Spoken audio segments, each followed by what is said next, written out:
Je suis avec Julie Boudreau. Bonjour, Julie. Bonjour, M. Fortier. Votre compagnie s'implique dans l'environnement de différentes façons. Merci, Pierre. Je suis avec Julie Boudreau de... Tu t'as compris? Ah oui. Inergex. Inergex. Inergex, c'est ça. 1, 2, 3. Je suis avec Julie Boudreau de Inergex. Ça va bien?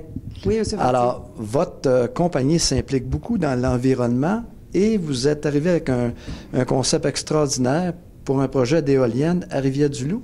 C'est en fait, je vais recadrer un petit peu, là. Oui. Nous ne sommes pas, nous, arrivés avec ce concept-là. C'est que Inergex, c'est un producteur d'énergie. On œuvre dans la petite hydraulique, dans les parcs éoliens et bientôt aussi dans l'énergie solaire.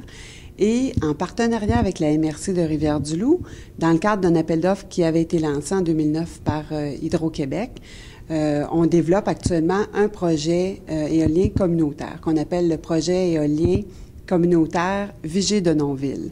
Alors, c'est le nom, si on veut, là, des cantons là, qui sont sur le territoire là-bas. Le projet est situé à Saint-Paul-de-la-Croix et Saint-Épiphane. Alors, c'est 12 éoliennes qui vont être implantées en 2013 sur le territoire de ces deux communautés-là.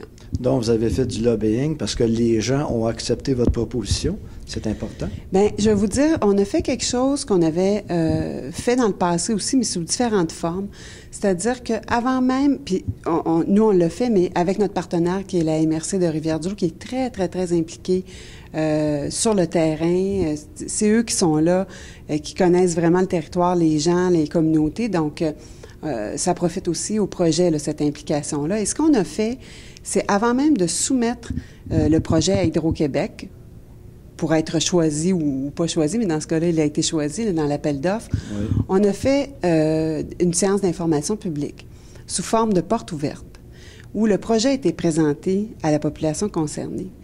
Donc, et c'était très important pour nous et pour la MRC de Rivière-du-Loup, qui est notre partenaire, d'avoir le pouls de la population avant même de proposer le projet chez Hydro-Québec.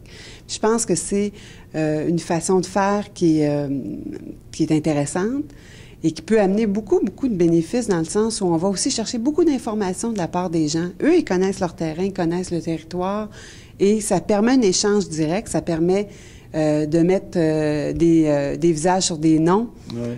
Autant de notre côté que de leur côté aussi. Et c'est un premier contact qui est absolument essentiel, à mon avis. Et vous allez produire combien de kilowatts avec cette énergie propre? Oui, d'accord, c'est de l'énergie propre. Mais oui, alors c'est un parc éolien de 24,6 mégawatts.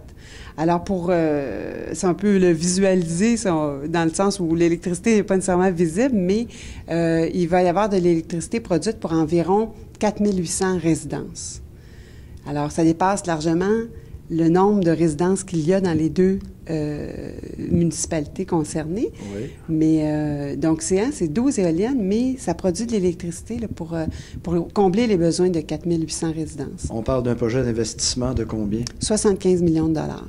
C'est très Alors, des éoliennes, c'est quand même des équipements coûteux, là. Oui. Et il faut dire que 70 de ce coût-là, c'est pour l'achat des éoliennes comme telles, pour leur installation. Ah ben c'est excellent. Alors, sûrement qu'il y a d'autres municipalités qui vont être intéressées par vos projets. Et dans le cadre de l'appel d'offres, il y a eu d'autres municipalités qui ont gagné des projets. Oui. Et puis, peut-être qu'il en viendra d'autres aussi, là, dans des formules de partenariat comme ça, où on trouve que c'est bien intéressant. Alors, merci beaucoup, Julie. Je vous remercie, M. Fortier.